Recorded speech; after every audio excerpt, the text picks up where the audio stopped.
Good morning. I'm waiting for my slides to load. I hope you're having a great time in this beautiful morning in Paris.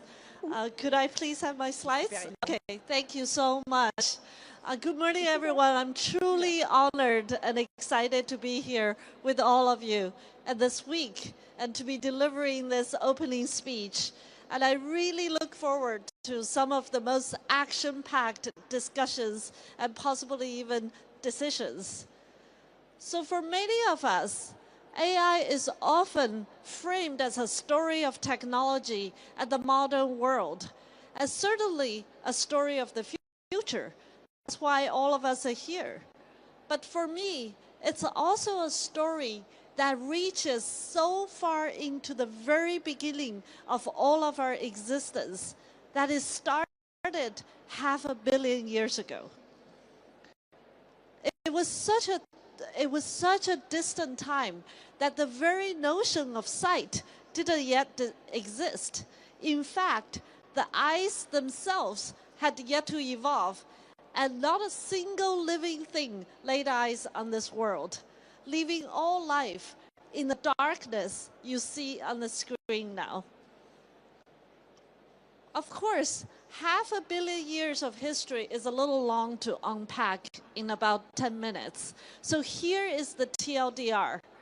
The moment evolution endowed the simple creatures you see here on the screen the ability to sense the world around them and to react to these sensations, however dimly, an arms race in evolution began.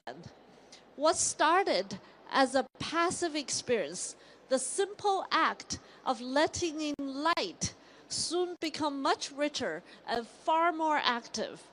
The nervous system began to evolve. Sight turned into insight. Seeing become understanding.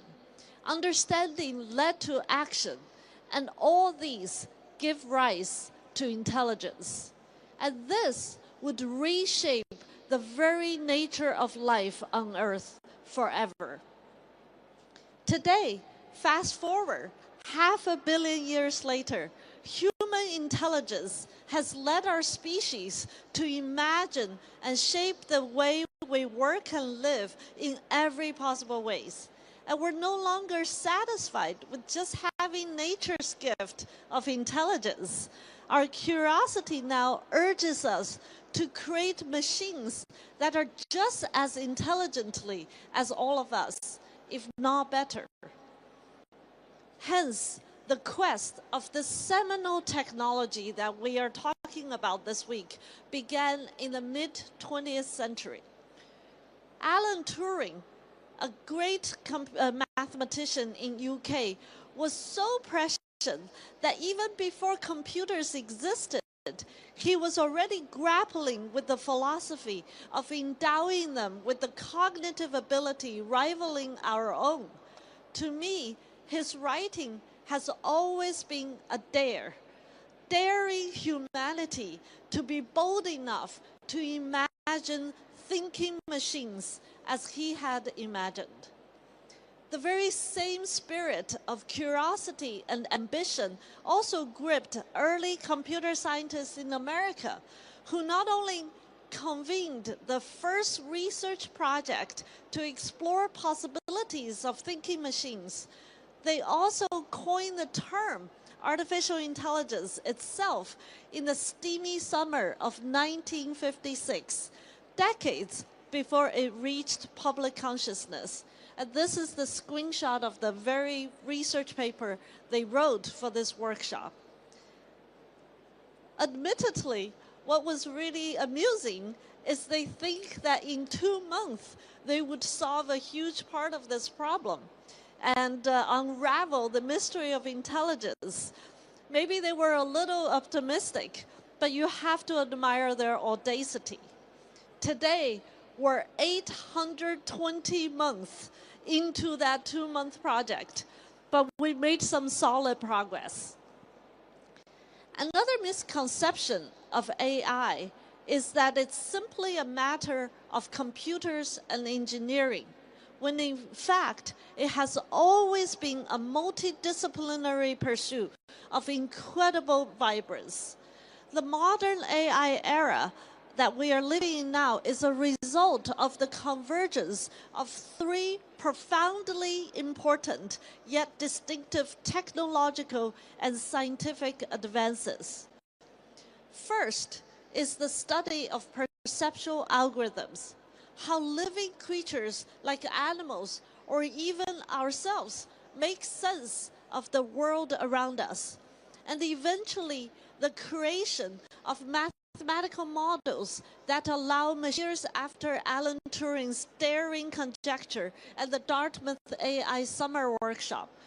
Neurophysiologists Hubel and Wiesel have shed first light on the hierarchical architecture of neuronal processing of the mammalian visual cortex, earning them a Nobel Prize and transforming our understanding of the visual processing.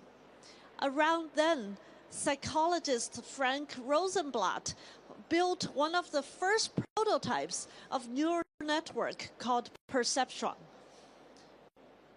This work would go on to inspire decades of computer scientists, especially early pioneers like Kunihiko Fukushima, Jeff Hinton, Yang LeCun, Joshua Bengio, among others, to devise increasingly sophisticated models, culminating in the deep learning neural network algorithms we know today, giving our machines uncanny ability of their own.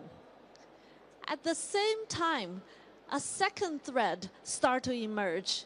Cognitive scientists are looking deeper and deeper into our own minds, shedding light on the astonishing depth and sophistication of our own ability to perceive our surroundings.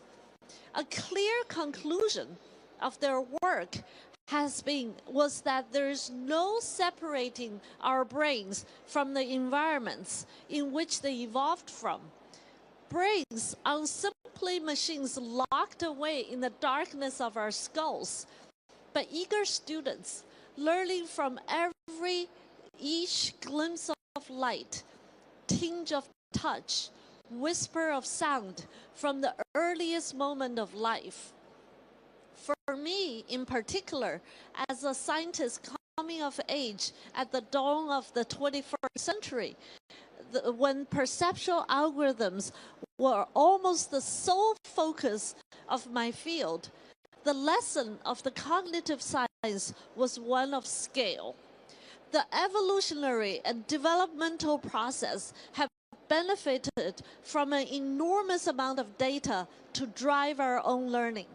My collaborators and students and I conjectured that the same would be true for machines. But this time, instead of collecting data using biological sensors, they will come from modern digital devices and the internet. This inspired my own lab's project, ImageNet, the first internet-scale training and evaluation dataset for AI. Our hypothesis of data as the key to high-capacity algorithms like neural network brought them back to life in ways that previously unreachable, and kicked off a global trend in using big data for AI, now known as part of the scaling law of AI. Finally, however, none of these achievements would have been possible or would have made it to the first passing the starting block without the extraordinarily powerful to run them. It began with the milestones like development of the von Neumann architecture, a paradigm of computer architecture first proposed in the 1940s and is still followed today, leading to the first microprocessors in the early 1970s. But amusingly, it was video games that helped push the raw speed of silicon into overdrive. a cottage industry beginning in the early 1990s to make game graphics more detailed exploded into a global powerhouse within just a couple of decades as giants like NVIDIA built increasingly powerful graphics processing units, or GPUs. This turned out to be the last missing puzzle to enable network algorithms to learn from internet-scale big data. So if there are any gamers out there, we have to thank you for this. The rest, of course, isn't just history. It's the recipe for building the future.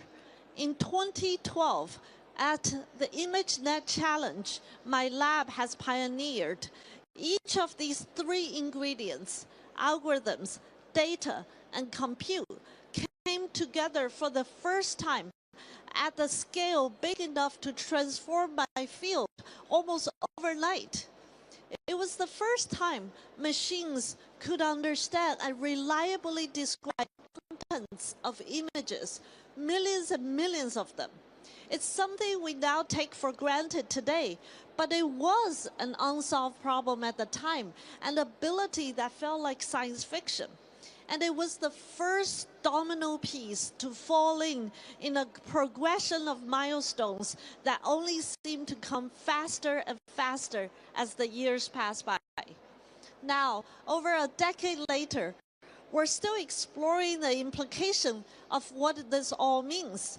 What began as an academic curiosity is now enjoying year after year of breathless attention from business leaders, entrepreneurs, industry analysts, and even politicians with no end in sight.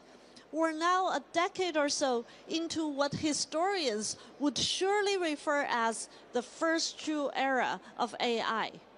By almost any metric you can name, whether it's the CS degrees, AI programs, investment funding, new startups, and much else, AI is a revolution that's only growing in scope and scale. None of you need me to explain that over the last couple of years, AI took another, even more staggering turn with the advent of large language models, which scale each of these three ingredients of modern AI to even bigger extent. A new architecture called Transformer trained on effectively the entire internet of data, powered by a staggering number of the latest and best chips. The result, as we have all seen, was an even bigger explosion in machines' ability than those of the last decade. We now take it for granted that AI can talk to us fluently in natural language, answering questions on almost any topic we ask, and even generate complex forms of almost any imagery, voice, music, and videos. The astonishing success of ChatGPT, which set record for user adoption, says it all about the impact of this innovation that has made on everyday lives. And the capabilities aren't just superficial. If you look at this chart, the performance of AI models across a whole range of benchmarks, from handwriting recognition to PhD-level scientific questions, has skyrocketed in recent years, with some of the performance trajectory on some of the most challenging tasks to humans are nearly vertical.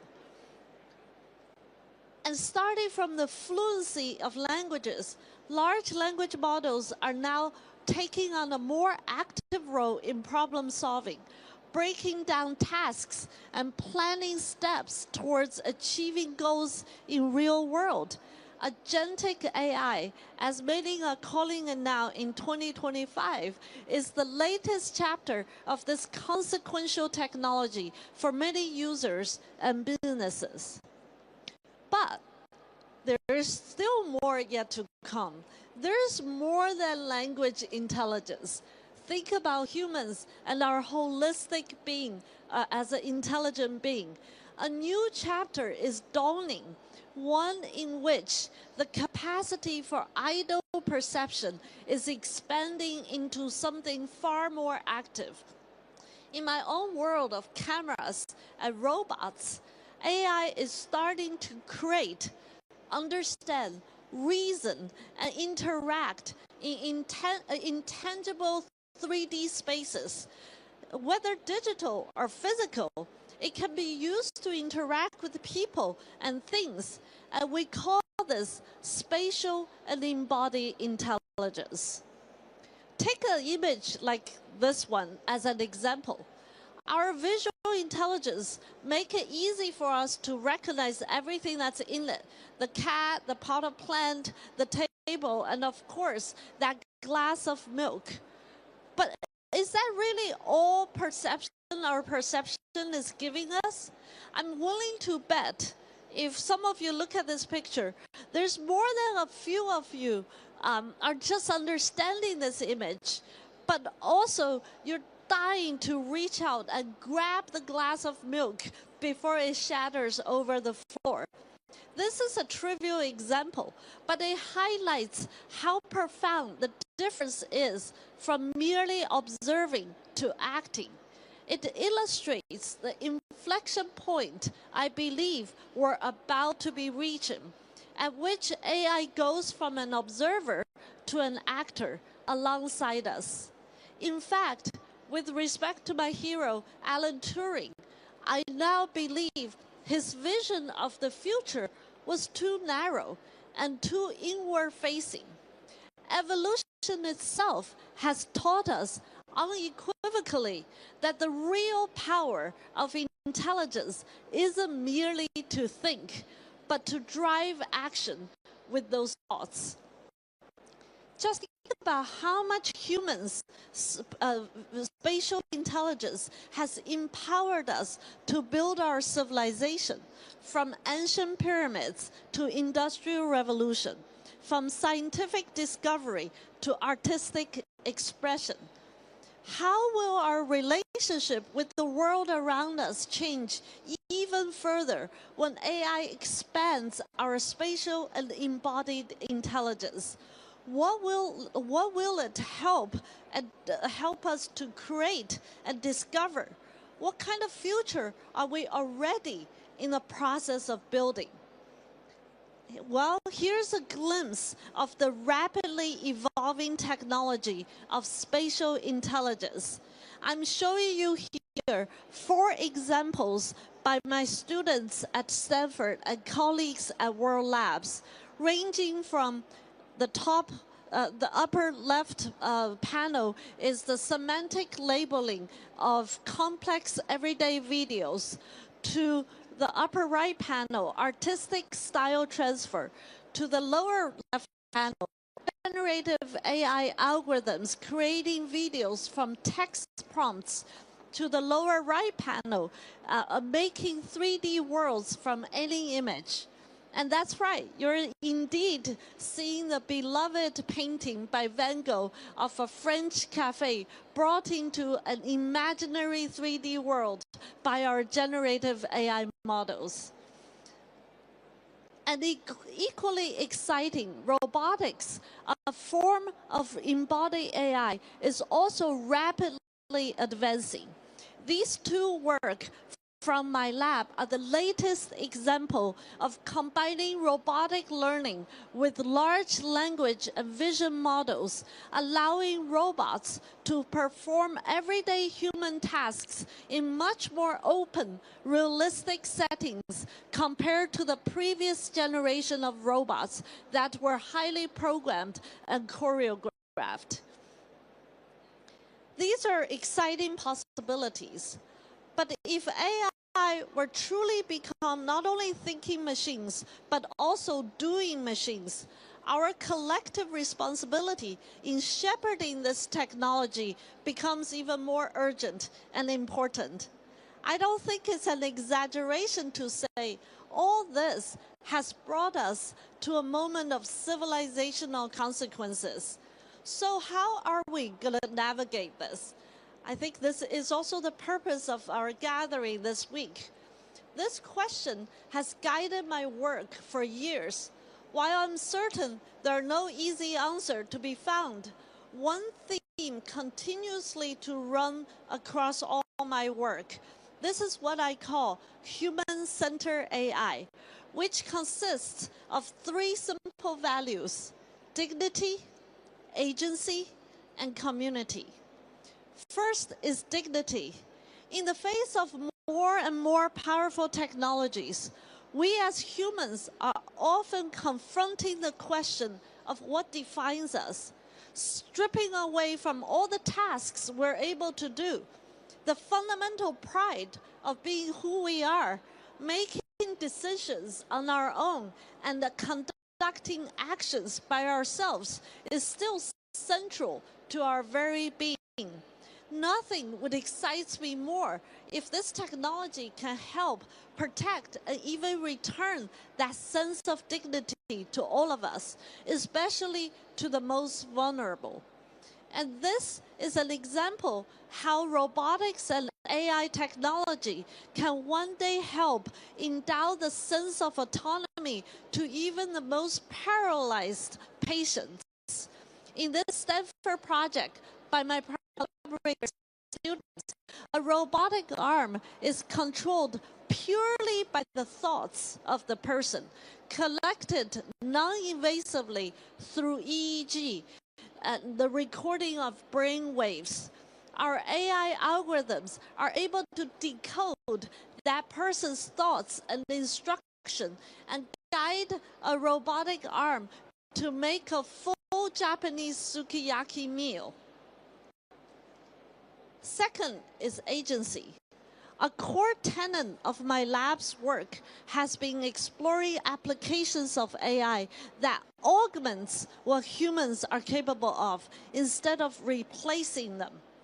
Jobs will inevitably be impacted by the progress of AI, just as every major technological shift in history has reshaped the labor market. But instead of believing that AI help to augment and empower us, from creativity to healthcare, from scientific discovery to manufacturing. Much of AI's skill set are complementary to that of humans. There's so much opportunity for us to take advantage of this digital or physical collaborator to superpower ourselves. My lab's work in the past decade in AI healthcare delivery has shown me many opportunities for AI to help to improve the quality of care and to alleviate the burdens of our healthcare workers.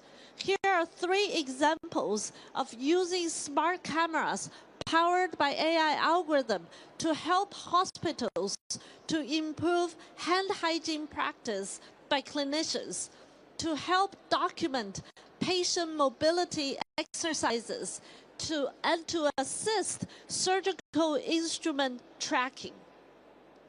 Last but not the least is community. So much of the last decade has been a story of technology tearing us apart, filter bubbles, rage bait, and all the likes.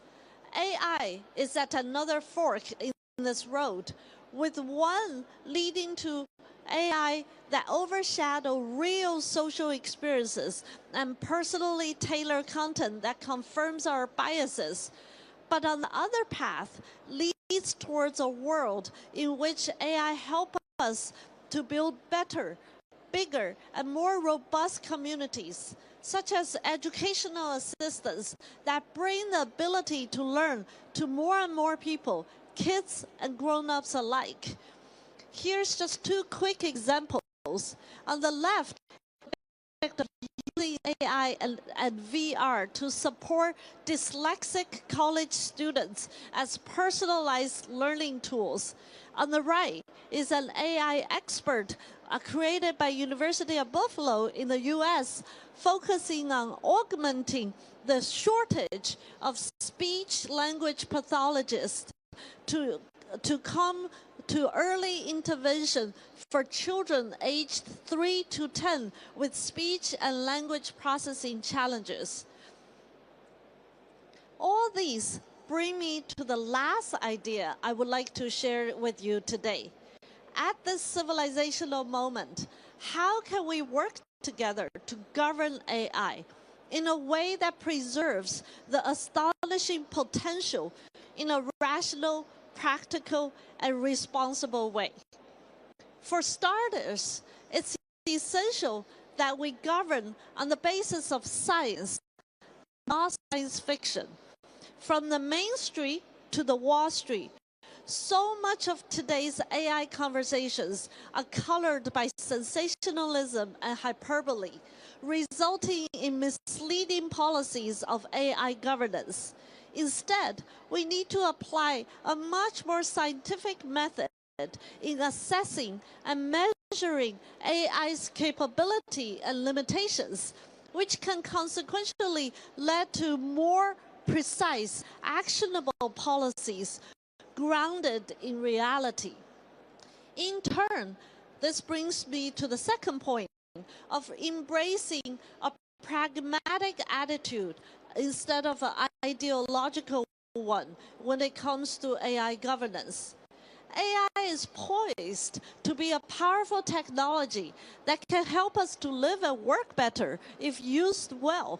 So instead of hindering the upstream exploration and research of this still very young technology, we should put more focus on its practical applications so that we can ensure its benevolent usage and to guard against harmful outcomes. Finally, we need to invest in far more healthier and vibrant AI ecosystem where academia, entrepreneurs, open source communities, and public sector can all participate and play their critical role alongside big companies in driving this technology forward. If AI is going to change the world, we need everyone from all walks of life to have a role in shaping this change. Earlier in this talk, I spoke about 3 critical ingredients that brought us modern AI: algorithms, data, and compute. If the bulk of these resources are concentrated in only a handful of companies, the AI ecosystem will suffer from the lack of curiosity-driven research, top educational talents, open source efforts, and multidisciplinary explorations. So 75 years ago, Alan Turing saw a glimpse of the future and was inspired enough to dare humanity to build a thinking machine. Today, we have taken Turing's dare to a level that he probably could not have imagined. The technological advances of the age of AI is breathtaking.